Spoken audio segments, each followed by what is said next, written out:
नमस्कार दोस्तों। हर हर महादेव, राधे राधे। दोस्तों, आज की कहानी बहुत ही ज्ञानवर्धक है। अगर आपके घर में धन नहीं रुकता है तो नहाते समय औरतें यह उपाय जरूर करें।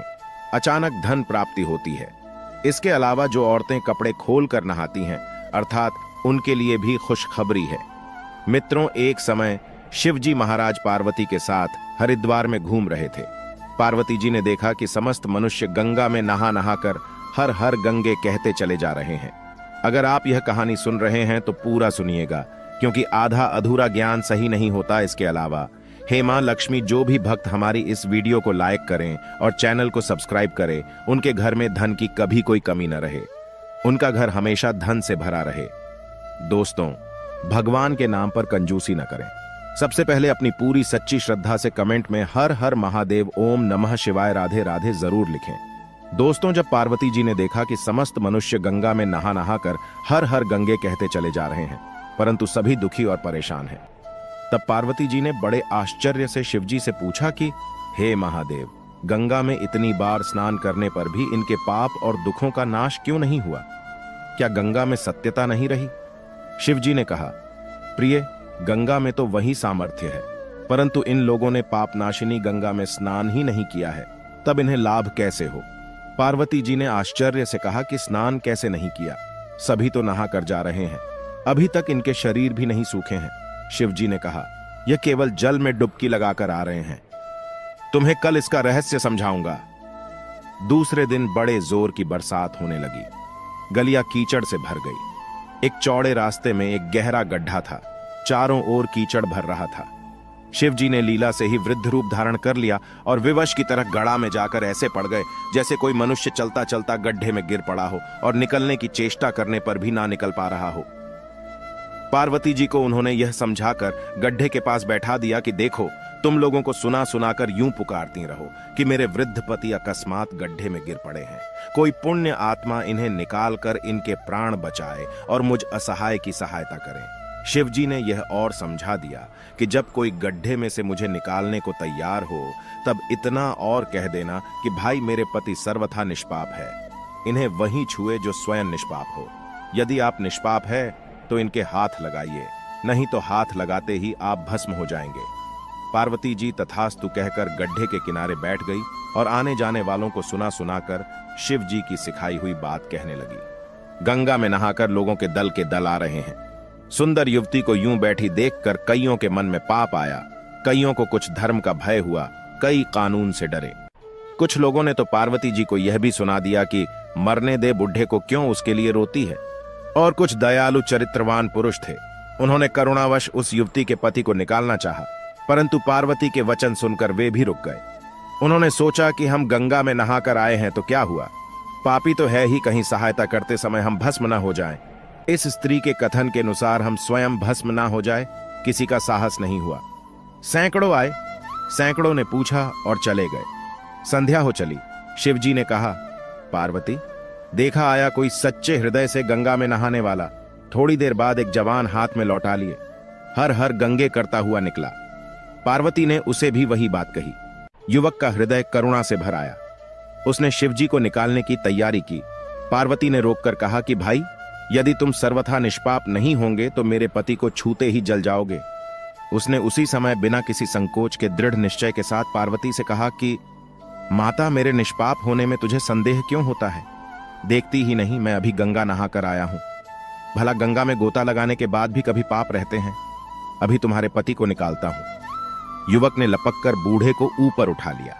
शिव पार्वती ने उसे अधिकारी समझकर अपना असली स्वरूप प्रकट कर उसे दर्शन देकर कृतार्थ किया। शिव जी ने पार्वती से कहा कि इतने लोगों में से इस एक ने ही गंगा स्नान किया है। इसी दृष्टांत के अनुसार जो लोग बिना श्रद्धा और विश्वास के केवल दंभ के लिए गंगा स्नान करते हैं, उन्हें वास्तविक फल नहीं मिलता। परंतु इसका यह मतलब नहीं कि गंगा स्नान व्यर्थ जाता है। गंगा स्नान का बहुत पुण्य भी है। इसके बाद शिव जी ने पार्वती जी से कहा, अब मैं आपको 12 बातें बताता हूं। जो भी मनुष्य इन 12 बातों को नहाते समय ध्यान में रखता है, वह कभी भी दुखी नहीं रहता है। उसके घर में मां लक्ष्मी का वास हो जाता है। उसके घर में अपार धन आता है। घर में कभी भी लड़ाई झगड़ा नहीं होते हैं। उसका पूरा परिवार हंसी खुशी जीवन व्यतीत करता है। तब माता पार्वती ने कहा, हे भगवान, आप हमें वह 12 बातें बता दीजिए। इसके बाद भगवान शिव उन बातों को बताना शुरू कर देते हैं और माता पार्वती बहुत ध्यान से सुनने लगती है। दोस्तों, यह 12 बातें आप लोग भी बिल्कुल ध्यान से सुनना। इसके बाद भगवान शिव कहते हैं, प्रिय, यह 12 बातें बताने के बाद मैं आपको एक बात और बताऊंगा जो औरतों के लिए है। जो औरतें कपड़े खोलकर स्नान करती हैं, उनके लिए यह बात बहुत ही महत्वपूर्ण है। तो पार्वती जी, इस बात को आप बहुत ही ध्यान से सुनना। तभी शिव जी अपनी वाणी को शुरू कर और बताने लगते हैं। दोस्तों, शिव जी कहते हैं, स्नान करने से शरीर निरोगी रहता है और मन प्रसन्न रहता है। नहाने से चेहरे की क्रांति और शारीरिक आकर्षण में भी बढ़ोतरी होती है। अगर इस नित्य कर्म के दौरान कुछ बातों का ध्यान रखा जाए तो आध्यात्मिक से भी ज्यादा लाभ पाया जा सकता है। नहाने के क्रम में जिन बातों का ख्याल जरूरी रखा जाना चाहिए, अब उन बातों के बारे में बताने जा रहा हूं। प्रिय, आप इन बातों को बिल्कुल ध्यान से सुनना। नंबर 1, स्नान करने के बाद लोग शुद्ध होकर पूजा पाठ आदि सारे काम करने के योग्य बनते हैं, इसलिए सुबह को ही स्नान कर लेना चाहिए। नंबर 2, शास्त्रों में कहा गया है कि स्नान करने से इन 10 गुणों की प्राप्ति होती है: रूप, तेज, बाल पवित्रता, आयु, आरोग्य, लोकता, तप और मेधा। नंबर 3, लक्ष्मी, धन, पुष्टि व आरोग्य और स्वास्थ्य चाहने वालों को हर मौसम में और हर दिन स्नान करना चाहिए। नंबर 4, शास्त्रों में कहा गया है कि सुबह स्नान करने से पाप का नाश होता है और पुण्य मिलता है। ऐसा कहा गया है कि सुबह नहाने वालों के पास नकारात्मक शक्तियां नहीं भटकती, इसीलिए सुबह स्नान करना ही उचित है। नंबर 5, बीमारी की हालत में सिर के नीचे से ही स्नान करना चाहिए। गीले कपड़े से शरीर को पोंछ लेना एक तरह का स्नान ही कहा गया है। नंबर 6, सुबह की लालिमा छाने से पहले ही स्नान लेना श्रेष्ठ माना गया है।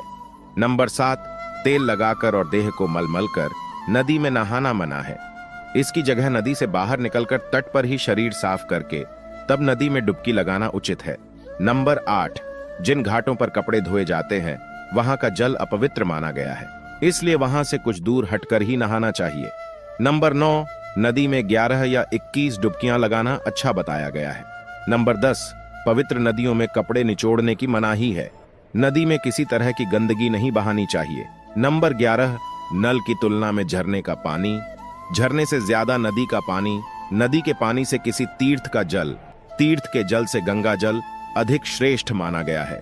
नंबर 12, गंगा माता का कथन है कि स्नान करते वक्त कोई चाहे जहां भी मेरा स्मरण करेगा, मैं वहां के जल में आ जाऊंगी। इसके बाद शिवजी ने कहा, अब मैं आपको औरतों के बारे में बताता हूं जो औरतें कपड़े खोलकर स्नान करती हैं। शिवजी ने कहा, हिंदू धर्म शास्त्रों में हर एक चीज के लिए कुछ नियम बनाए गए हैं। इन नियमों में से एक है स्नान को लेकर की गई बातें। ऐसा माना जाता है कि आम व्यक्ति को शास्त्रों के नियमों का पालन जरूर करना चाहिए, जिससे घर की सुख समृद्धि बनी रहती है और खुशहाली आती है। साथ में अपार धन बरसता है, माता लक्ष्मी प्रसन्न होती है। दरअसल हमारे शास्त्रों में ऐसी कई बातें लिखी गई हैं जिनका हम पालन सदियों से करते चले आ रहे हैं, लेकिन उसके कारणों के बारे में अभी भी पूरी जानकारी नहीं है। ऐसे ही नियमों में से एक है निर्वस्त्र स्नान करना।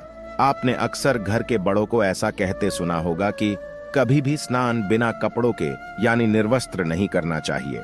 अगर हम पौराणिक कथाओं की बात करें तो निर्वस्त्र स्नान की मनाही का एक सबसे बड़ा कारण कृष्ण जी के समय से जुड़ा है। पौराणिक कथाओं के अनुसार एक बार जब गोपिकाएं सरोवर में स्नान कर रही थीं और वो निर्वस्त्र थी, उस समय बाल कृष्ण ने गोपियों के सभी वस्त्र छिपा दिए। उस समय जब कृष्ण जी ने उनके वस्त्र छिपा लिए और गोपियों ने अपने वस्त्र वापस लेने की प्रार्थना की, तब कृष्ण जी ने उन्हें समझाया कि कहीं भी बिना वस्त्र धारण किए स्नान नहीं करना चाहिए। इससे जल के देवता वरुण का अपमान होता है, इसलिए आपको निर्वस्त्र स्नान न करने की सलाह दी जाती है। अगर आप नहाते समय यह सोचते हैं कि बंद कमरे में कोई आपको नहीं देख रहा है, तो ऐसा गलत है, क्योंकि ईश्वर आपको हर स्थान पर देखते हैं। यदि आप निर्वस्त्र होकर स्नान कर रहे हैं तो ये मुख्य रूप से जल के देवता वरुण का अपमान करने जैसा होता है। निर्वस्त्र स्नान से आपको पाप लग सकता है और आर्थिक और शारीरिक नुकसान पहुंच सकते हैं। यदि आप निर्वस्त्र स्नान करते हैं तो आपके शरीर में नकारात्मक ऊर्जा प्रवेश करती है और आपकी मानसिकता भी नकारात्मक हो सकती है। इसलिए हमेशा आपको यही सलाह दी जाती है कि भले ही आप नहाते समय कोई एक कपड़ा धारण करें, लेकिन बिना कपड़ों के स्नान न करें, तभी आपके लिए बेहतर होगा। निर्वस्त्र स्नान से शरीर की सकारात्मक ऊर्जा शरीर से बाहर निकल सकती है और इसका प्रभाव आपके शरीर के साथ मन मस्तिष्क में भी होता है। गरुड़ पुराण के अनुसार जब आप स्नान करते हैं तब आपके पितृ यानी मृत पूर्वज आपके आसपास मौजूद होते हैं।